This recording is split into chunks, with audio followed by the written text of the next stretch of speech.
Nah, jadi yang saya minta sama teman-teman wisatawan, tolong pahami bahwa yang kami laksanakan itu sebenarnya untuk kita semua demi keberlangsungan wisata di Pangandaran. Jadi kalau misalnya nanti pemirsa nih yang barangkali berkunjung kemudian ada diarahkan segala macam, tujuannya sebenarnya supaya lebih mengeksplor lagi sebenarnya. Iya, sebenarnya Pangandaran nggak cuma pantai barat gitu. Selamat datang di Ngopi Bareng Hilmi Pramudia Podcast. Tamu saya kali ini Kapolres Ciamis AKBP Wahyu Broto Narsono Adi SIK MSc Engineer. Engineering apa? Engineer sih? Engineering. Luar biasa. Dibilang Mister Seceng juga boleh. Oke. Sebenarnya tadi saya agak kaget konfirmasi soal nama nih, dan saya bilang, loh, bukannya Kapolres Ciamis itu Pak Wahyu, saya bilang. Oh, yang datang Pak Sony. Datang Pak Sony. Ini harus diklarifikasi. Ini apa? Kok kenapa? Dan nama Sony yang aslinya yang ini kan, Wahyu Broto Narsono Adi kan. Tapi kenapa Sony? Ada sejarahnya kah? Ada. Sebenarnya saya juga tahu itu nama yang di akte.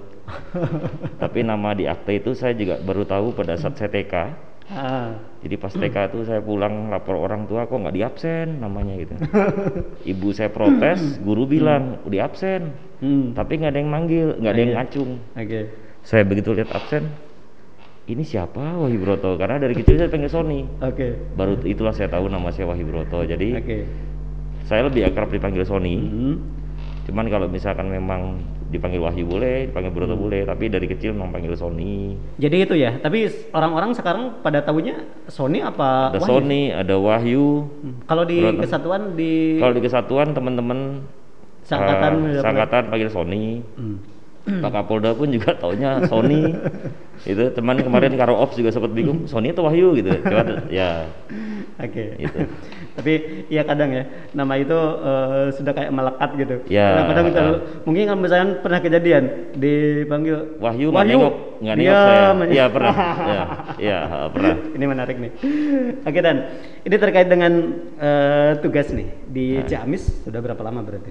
Saya di Ciamis dari pertengahan Juni ya. 3 bulan jadi insya Allah gitu. Gimana Dan di Ciamis situasinya, cuacanya? Ya, ini dinas saya pertama di Jawa Barat. Jadi sebelumnya saya kan banyak di Jawa Timur, di Jawa Tengah. Ini pertama kali jadi Kapolres di Jawa Barat, tapi saya ngelihat menyenangkan.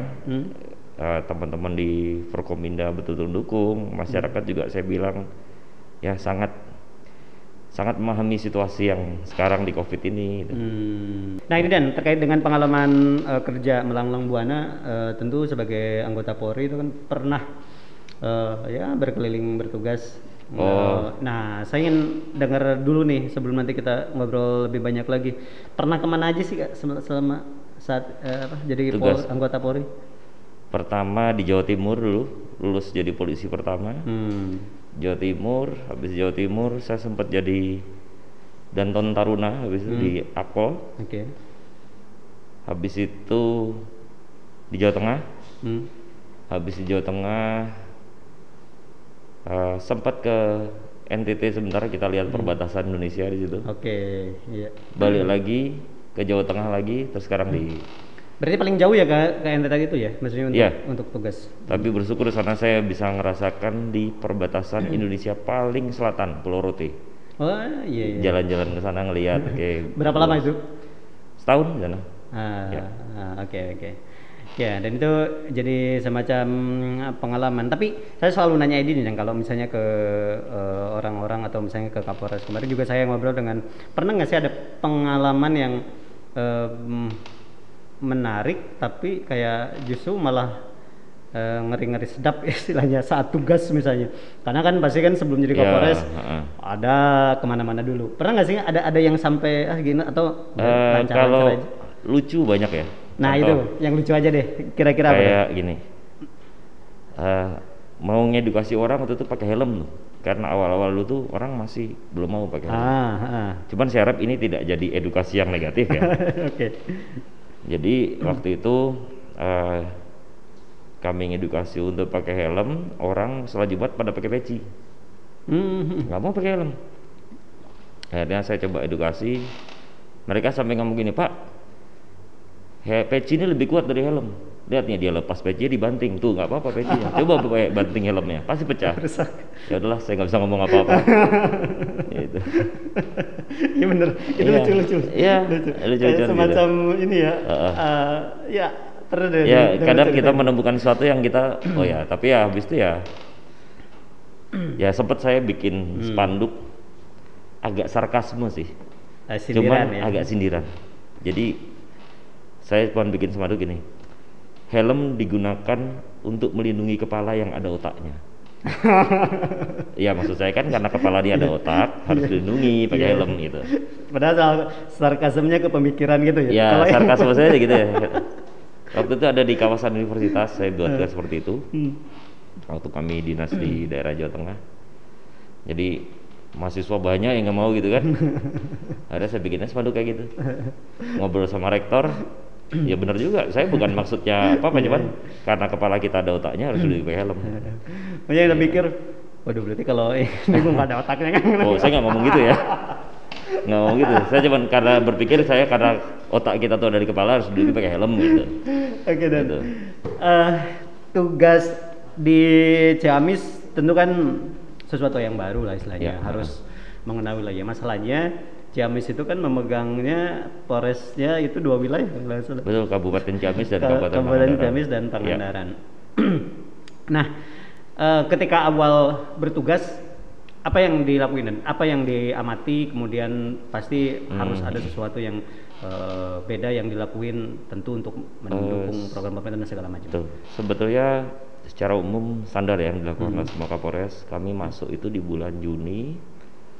Itu pada saat itu saya masuk di pertengahan Juni, di mana di awal Juli kita mulai kenal ada yang namanya PPKM itu. Jadi memang begitu masuk kita dihadapi tantangan dengan bagaimana kita membantu pemerintah daerah nanganin COVID ini. Itu itulah pengalaman saya waktu masuk Ciamis. Kalau saya lihat secara umum masyarakat Indonesia insya Allah sama. Kita hanya tinggal menyesuaikan karena kita ya ini intermezzo sedikit, kita ini wajib bangga jadi orang Indonesia karena kenapa? Bisa dibayangkan kalau orang Indonesia itu kita berbagai bahasa, berbagai bangsa, berbagai budaya tapi satu negara. Banyak tempat lain yang bangsanya satu, negaranya satu, bangsanya satu, bahasanya satu, negaranya beda-beda. Contoh di Timur Tengah semua bangsa Arab tuh. Bahasa Arab tapi negara beda. Kita itu maju lah. Tapi secara umum saya ngelihat ya semua tantangannya bersama di NTT di ini. Nah pada saat Ciamis tantangan yang terbesar adalah bagaimana kita bisa mendukung pemerintah untuk penanganan COVID ini. Alhamdulillah kan penanganan COVID itu dari mulai Juli yang kita betul-betul lah dibimbing sama pemerintah pusat.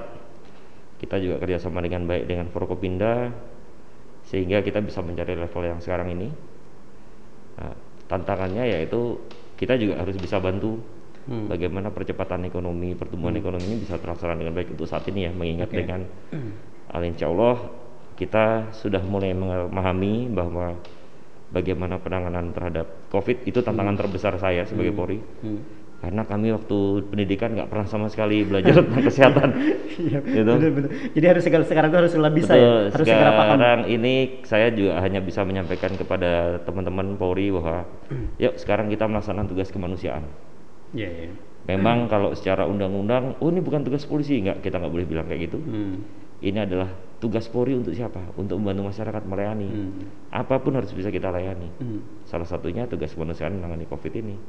Penanganan COVID tidak hanya bagaimana menyelesaikan COVID, tapi juga bagaimana mencari metode konsep yang paling pas, memberikan usul saran kepada Pak Bupati, baik Bupati Ciamis maupun Pangandaran supaya pertumbuhan ekonomi ini bisa berjalan dengan lancar, dengan tetap melihat kepentingan dari kesehatan. Kalau misalnya sempat ini nggak, walaupun baru beberapa bulan melihat kultur masyarakat Ciamis kemudian sama Pangandaran terkait dengan penanganan COVID ini, dan apa yang membuat jadi kendala, atau bahkan sebenarnya masyarakat tuh hanya butuh diarahkan, diedukasi dan sebagainya? Ya betul, saya lihat tidak ada kendala yang berarti ya. Saya ngelihat memang masyarakatnya hanya butuh bagaimana kita mendekati untuk memberikan pemahaman kepada mereka bahwa apa yang kita laksanakan selama ini itu sebenarnya untuk kepentingan kita semua juga. Jadi kami sekarang ini dalam berusaha sedang dalam proses untuk masyarakat juga menjadi stakeholder, tidak hanya sebagai stockholder.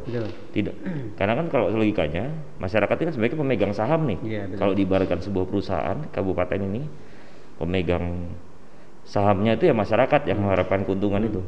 Tapi kami juga berusaha melibatkan mereka menjadi stakeholder, pemangku kepentingan, bahwa yuk sama-sama bareng-bareng. Karena kalau cuman polisi, pemerintah, daerah, TNI, kami cuma berapa sih jumlahnya gitu kan? Sebesar apa sih kekuatan kami untuk bisa mengedukasi? Makanya saya sangat senang diundang sama teman-teman Roda TV.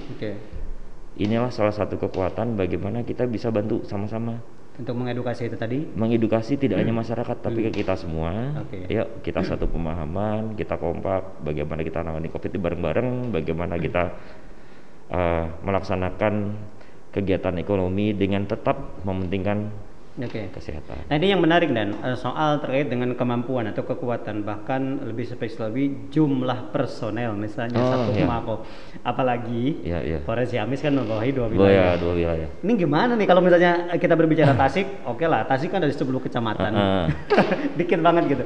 Nah gimana dan? Kalau personil ya sebenarnya gini, kami juga berharap sebetulnya masyarakat ini bisa lebih memanfaatkan potensinya masing-masing. Sehingga tidak semuanya harus sama polisi, tidak semuanya harus sama TNI. Sebetulnya kita ini sifatnya adalah membantu menjaga, melindungi, memang melayani masyarakat. Contoh misalkan ada kegiatan-kegiatan yang bisa diamankan oleh masyarakat sendiri, contoh nih. Kenapa nggak masyarakat yang amankan? Toh kita juga nggak apa-apa, tidak harus polisi yang amankan, karena ya kita berusaha membaginya adalah dari skala prioritas dulu memang. Di mana sekarang skala prioritas dari pemerintah adalah bagaimana kita menangani COVID ini. Peran COVID tidak hanya menekan angka ya, tapi bagaimana kita bisa membantu Pemda untuk mengembalikan tingkat ekonomi itu.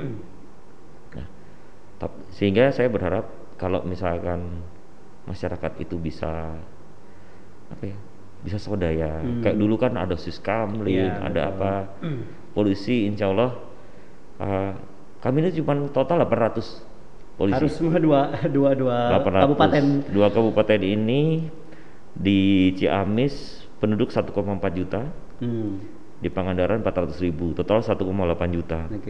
Ya sebetulnya kami sebetulnya bisa, cuman akan lebih baik kalau masyarakat itu bisa memolisikan dirinya sendiri. Contoh, karena polisi itu sebenarnya bukan kata benda loh mas, kata kerja.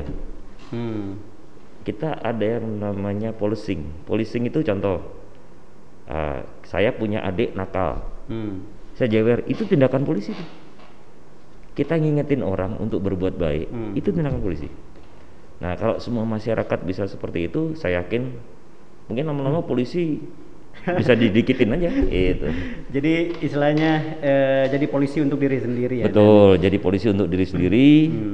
Setidaknya seperti itu. Dan memang kalau ngomongin jumlah yang ideal, tidak ideal ya. Belum ideal. Belum mencapai ke arah sana, tapi insya Allah ke arah sana. Ya. Kalau gitu berarti pekerjaan pun nambah dong. Maksudnya komandan harus memonitor. Ya kalau nambah sebetulnya kalau saya bilang tidak nambah ya, tapi tergantikan aja. Jadi contoh kayak kemarin tuh dengan ya kalau kita mau jujur aja tuh kan, dengan PPKM level 4, level 3 itu ternyata kami secara umum ngelihat tren tindak pidana menurun. Iya. Menurun sehingga memang kami tidak sesibuk waktu dulu. Nah ini yang saya ngelihat dari masyarakat tuh, saya akhirnya melihat kenapa ya kira-kira turun gitu. Oh ternyata namanya tindak pidana itu ada 2 hal, ada niat sama kesempatan. Jadi pada saat PPKM level 3-4 kesempatannya nih hampir hilang. Contoh, mahasiswa sekarang pada di rumah, motornya nggak ada yang di kos-kosan, ya kan? Rumah-rumah sekarang banyak yang isi karena work from home, jarang rumah kosong. sehingga kesempatannya itu berkurang orang untuk berbuat aneh-aneh gitu. Nah inilah saya bilang hikmah dari kita PPKM level 3 level 4 ini. Ayo setelah kalau misalkan nanti PPKM ini selesai, apa yang kita laksanakan selama ini kita biasakan. Jadi namanya kejahatan itu kalau ada niat sama kesempatan baru terjadi. Kalau kemarin itu PPKM level 3 level 4 niatnya jadi banyak nih, karena orang mungkin banyak kehilangan pekerjaan dan sebagainya. Akhirnya dia gimana cara memenuhi saya kebutuhan hidup ya. Tapi kesempatannya nggak ada. Iya. Nah kita sekarang malah pertumbuhan ekonomi. Ingat kita ngurangin niat berarti. Tapi kesempatannya juga harus dikurangi. Ini agak sedikit terbalik dengan kasus yang terjadi di kota nih, Dan. Kalau di kota justru Kapolres Kota menyatakan bahwa memang sebenarnya potensi kerawanannya banyak, angka kriminalitasnya memang cenderung tidak meningkat, cuman kadang-kadang ada modus baru dan segala macam. Di masyarakat ada yang kena PHK, ada yang kehilangan pekerjaan. Sebenarnya kan itu potensi untuk membuat orang lebih ini, tapi itu tidak terjadi karena memang kesempatannya justru nggak ada. Jadi sebenarnya balancing ya. Iya, sebenarnya balancing, tapi dengan sekarang ini makanya kita coba bantu dalam pemerintah daerah, kayak Polri, TNI, bagaimana pertumbuhan ekonomi bisa meningkat, lapangan pekerjaan sehingga bisa bertambah, sehingga niat mereka untuk niat orang-orang yang sebelumnya tidak ada niat bisa berkurangi, tapi dengan tidak dengan tidak mengurangi kewaspadaan kita supaya kesempatan ini tetap semakin kecil. Biasanya di daerah-daerah, di mako-mako, di polres-polres itu kan juga melakukan program vaksinasi untuk percepatan. Di Polres Ciamis sendiri ini seperti apa dan program?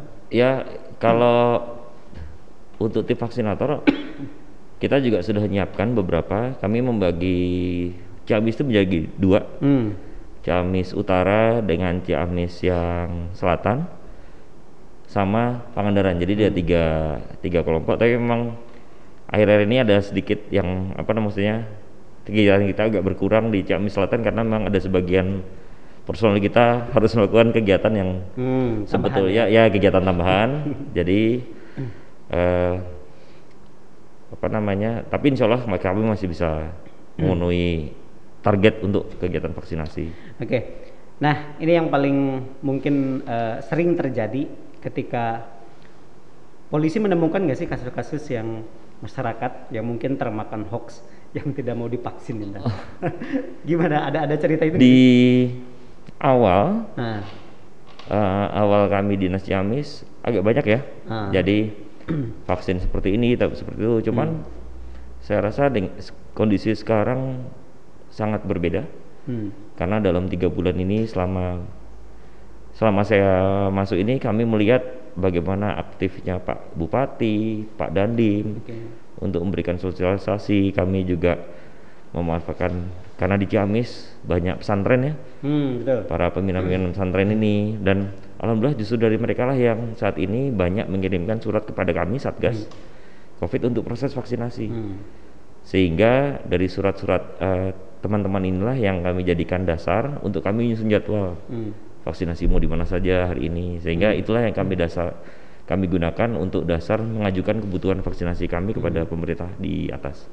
Apakah sekarang terkait dengan peningkatan ekonomi masyarakat ya, atau pemulihan dan sebagainya, untuk tempat wisata sudah mulai ada koordinasi dibuka nggak sih, Dan? Sudah, kemarin kami juga sudah koordinasi bahwa untuk tempat-tempat lokasi wisata ini, kalau di Ciamis ini kemarin yang kita koordinasi hanya 2, yang di Panjalu dengan yang di Ciung Wanara, Karangkamulian. Betul. Dari situ Pak Bupati juga sudah menyiapkan wisatawan di sana nanti vaksinasi dites random, random testing. Jadi selain pakai aplikasi Peduli Lindungi, oleh Pak Bupati juga sudah siapkan tim untuk ngecek kira-kira ini harus berani di swab antigen. Kalau nggak berani ya jangan di situ. Dan ini tadi saya sebelum kita ngobrol hari ini sempat ngobrol juga dengan Pak Kapolres Ciamis terkait dengan skema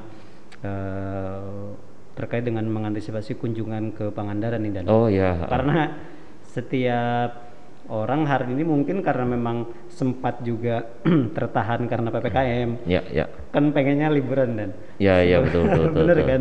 Dan tadi saya melihat upaya yang dilakukan oleh Kapolres Ciamis yang memang luar biasa, mempunyai gagasan, mempunyai skema yang bagus dan tidak hanya mengurangi kerumunan tetapi berdampaknya ke ekonomi nih. Iya. Itu gimana dan awal bisa ada ide gagasan terkait dengan pengaturan wisata di Pangandaran sehingga bisa sekeren itu? Jadi awalnya itu adalah memang ini dari Pak JJ. Pak JJ, Pak Bupati Pangandaran yang memang beliau menyerahkan kepada kami untuk proses bagaimana sirkulasi dan transmisi manusia nih, transportasi manusia nih untuk di kawasan wisata. Beliaunya berpesan, Pak Kapolres kalau bisa jangan ngurangin rezeki orang ya gitu kan. Kan mungkin beliau taunya kan polisi nutup-nutup nih gitu kan. Ya biasanya kalau misalkan nutup otomatis pedagang-pedagang ya nggak dapat ini. Akhirnya kami coba mempelajari karena kadang-kadang orang berpikir kalau saya mau wisata ke Pangandaran itu mau ke kawasan pantai Pangandaran. Kawasan pantai Pangandaran pun hanya yang barat. Setelah kami cek ternyata kawasan wisata tuh lebar luas. Ya. Banyak titiknya gitu. Ya, banyak titiknya. Jadi kami sekarang memberlakukan satu arah.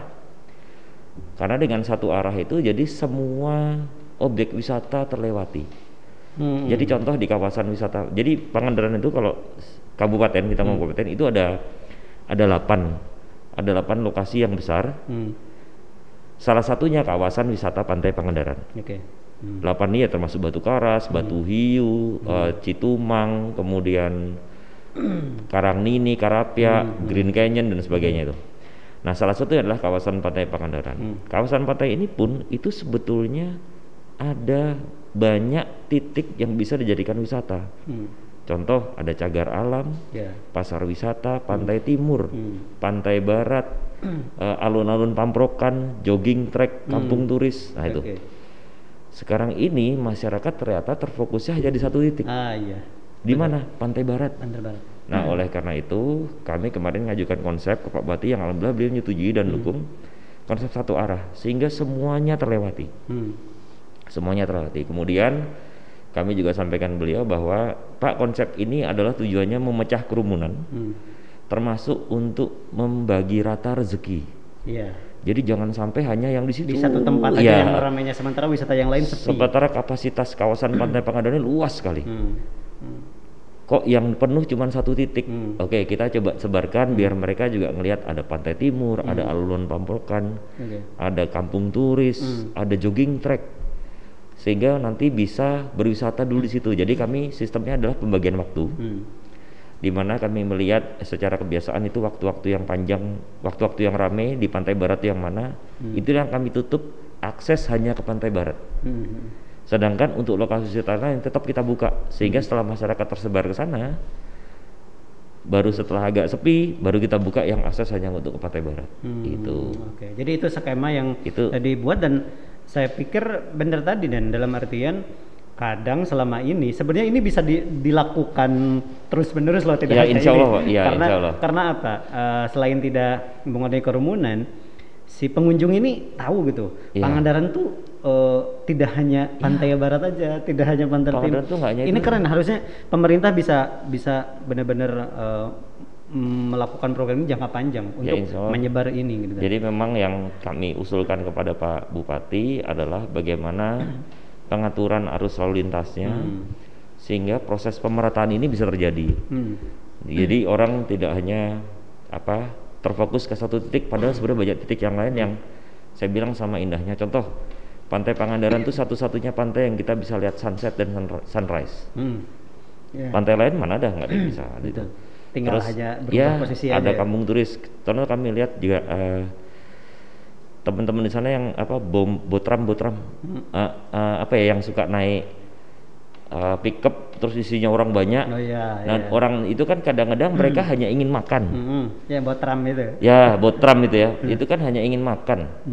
Nah, kalau makan tidak harus di Pantai Barat, bisa di Kampung Turis, mereka gelar tikar di situ. Jadi kita arahkan. Nah, inilah yang saya sampaikan, kadang-kadang pun kita juga harus bisa melihat bijak, karena sebetulnya kalau kita polisi ngelihatnya mobil pickup diisi orang-orang itu, waduh, nggak boleh kan? Itu nggak boleh, cuman ya karena kita melihatnya adalah oke, kita sifatnya toleransi, juga, ada kultur itu, budaya.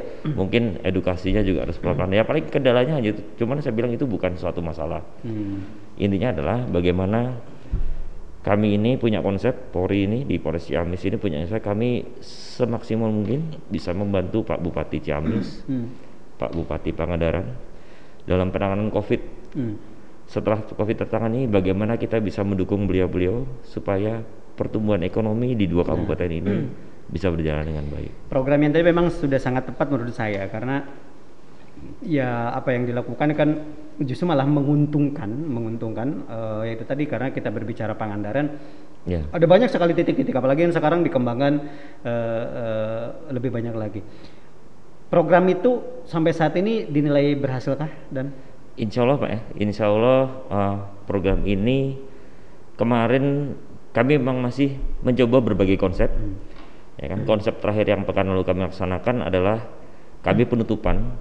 Jadi mungkin ini sekaligus kami sosialisasi ke rekan-rekan pemirsa bahwa Pangandaran ini akan untuk kawasan pantainya ya, kawasan pantai baratnya. Jadi kami bagi 2 Pangandaran, ada area timur, area barat.